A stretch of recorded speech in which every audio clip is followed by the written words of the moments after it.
I didn't quite know Right. what I wanted to do with it. And I didn't always follow her suggestions, but I would make a change. Right. She pointed out something, and I'd say, okay, so I really don't want to do it that way because that's more her style than mine. But I see what she's saying, so I'll do this, which will have the same Right. result. So it was a wonderful Right. process. Oh. She actually named the book Oh, because wow. we didn't have a name. We were No. trying and No, trying, and sometimes nothing would that stick can be out. a very difficult thing, the title. Yeah, and she says, It I'm can. terrible at titles, don't even, I can't even help you. And then like a week later she came back and said, I was doing something and I found this.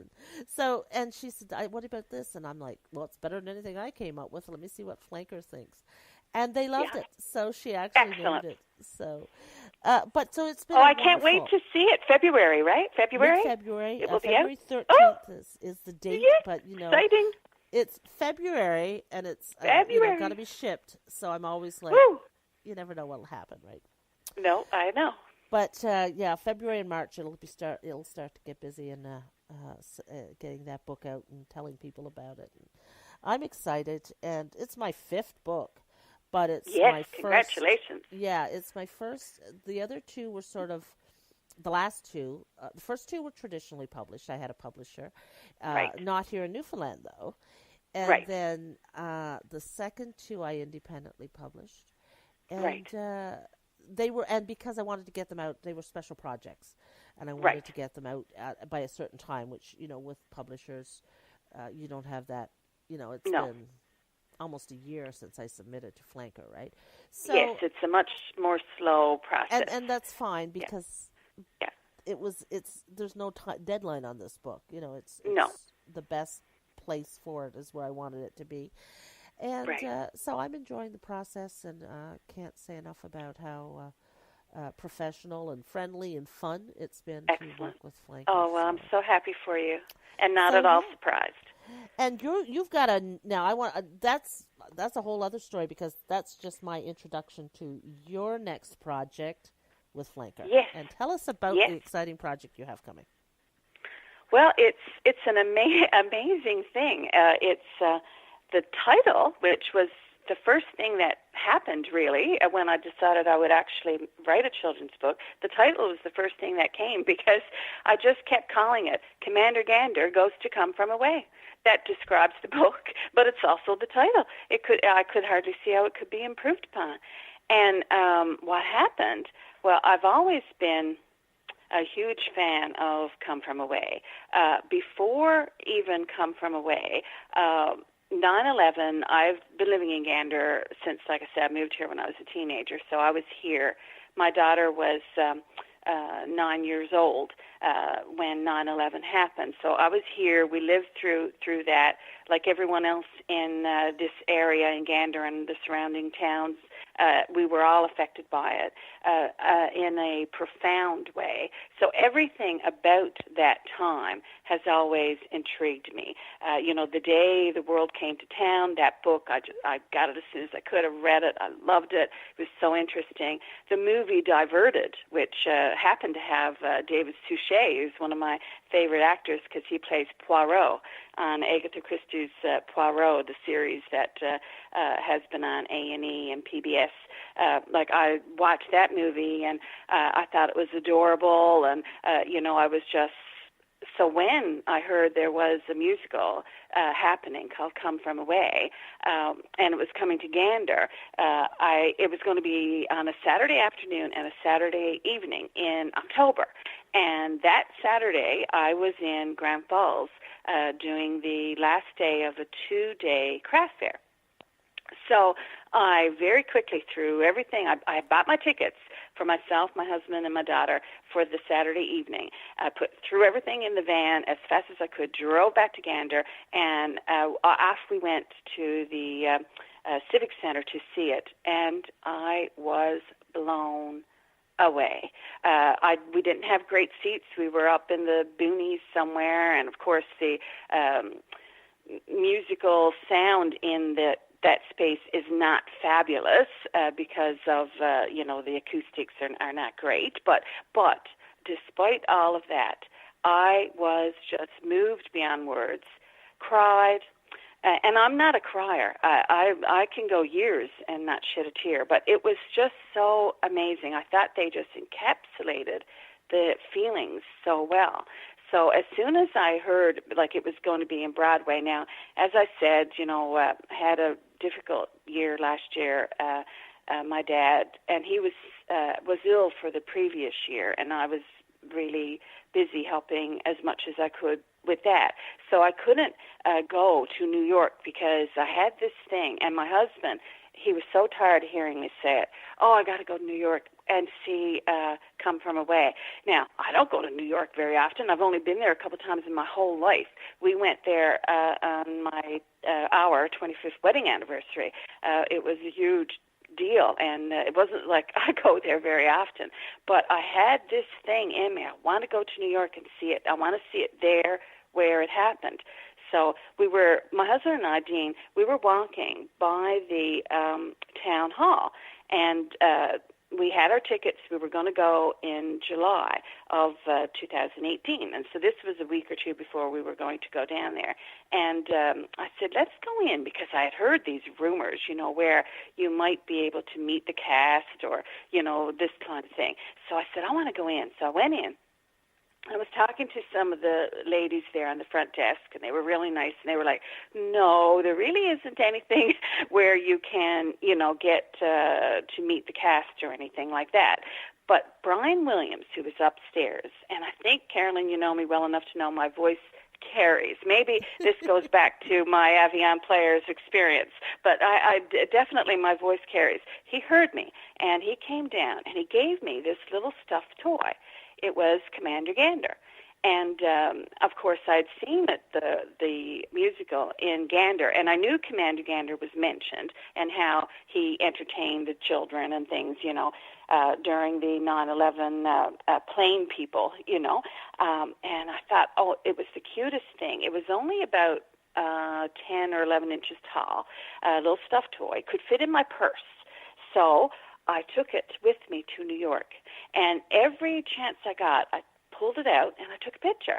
I took a picture of it in the plane. I took a picture of it in the airport. I took a picture of it, sitting in a cafe in New York once we got there. Took a picture of it sitting in the seat at the theater. Took a picture of him getting his tickets. Everywhere we went, I took a picture of Commander Gander, and it started to impress upon me, the experience that Dean and I were having. We were there because we wanted to see this story about us, this story about our community and our province told in New York City. We wanted to feel the audience's response, and that's why we were there. And I thought, Commander Gander, he could have this same thing.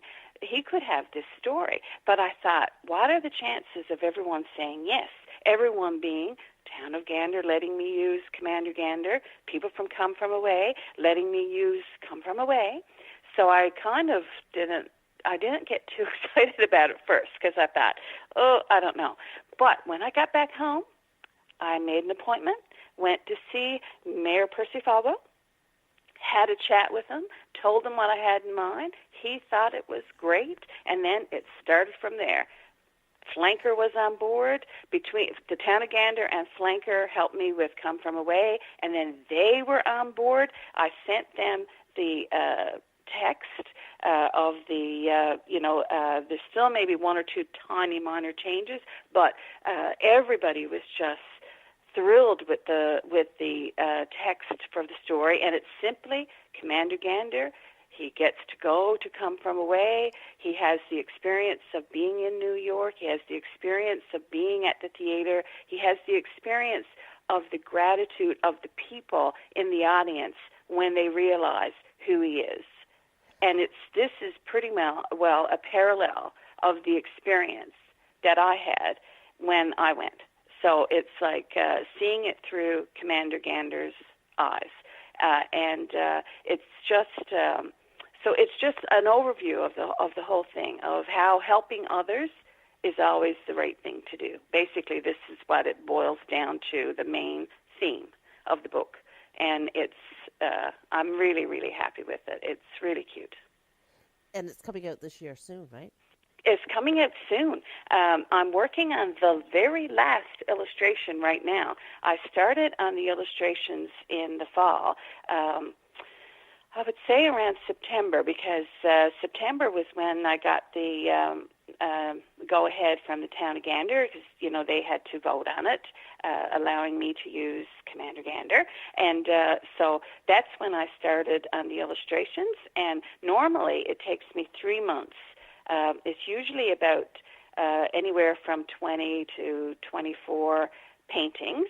Some of them can cover 2 pages, and some are just 1 page. And it usually takes me between 3 and 4 months. But I started then, and because I was so busy with craft fairs, trade shows, paint nights, Christmas, and everything else, I didn't get it done as quickly as I would have if I had started it now and had 3 months to do it without so many other distractions. But I'm on the very last illustration. So it will be, hopefully, our publication date is hopefully going to be sometime in late March. So I went to the Gander, when Come From Away came to Gander. Yep. And started bawling about, maybe the 3rd or 4th note. Oh, really? It was so. It affected it. I don't know what it was. It felt like, I was I'm not sure what time of day it was, but it was the one in the afternoon was there, and the ministers were there, and Bob Hallett was there, and the audience was full of the people who were, really on board with this production. It was a big deal. Right. I bought the tickets the day they went on sale, and I just found it to be one of the most profound. And I've seen a lot of theater. I live near Stratford, Ontario, so I have gone to a lot of theater. And I sat in that arena, and like you said, it wasn't great music. And I immediately went, because there was Broadway buzz going on, and I went, they're going to Broadway. It's going to win a Tony because it has every element of... I don't know. It has every element of human nature that could be presented on a stage without it being contrived, because it was actually real people's stories. Right. And I felt like the 9/11 was such a monumentally awful day, but simultaneously when people showed their best side. Absolutely. And which is, I think, when we're tested is when we show our strength. So, absolutely. And not that I want too many tests. No. But they do happen. Real life happens, and these things happen. These terrible things happen. And that's when the best of human nature comes out. That's when there's no Republican or Democratic. There's no liberal or conservative. No. There's no green or blue or orange or red or any of that other stuff. It all goes away. And everybody does. And I know it's a Gander story, and I know it's a Newfoundland story, not just Gander, but all the area. And I know people all over the place, but it isn't really. It's a, the Humboldt Broncos team when they lost their lives, the Fort McMurray fires, and the California fires, and when these things happen, human beings show their best selves. And so that you are so true. Relatability, I guess that's the word, for that production over this major event. It related, and I knew it. They had it. I knew they had. Oh, yeah. They had broken the code, There's something about certain works that break the code, like Harry Potter sold many because it broke that code, the code between art and relatability and meeting that in the masses, large numbers of people. And and I saw that and I went, oh yeah, this is Tony, this is everything. Yep. But beyond that, I knew that it would probably run forever. I just felt like there will always be Come From Away from now on. Well, it was amazing. Now, during 9/11, my mother was volunteering at the high school. She was actually a student assistant at the high school at the time, and there was a young woman there. Her name was Libby. She was from Israel.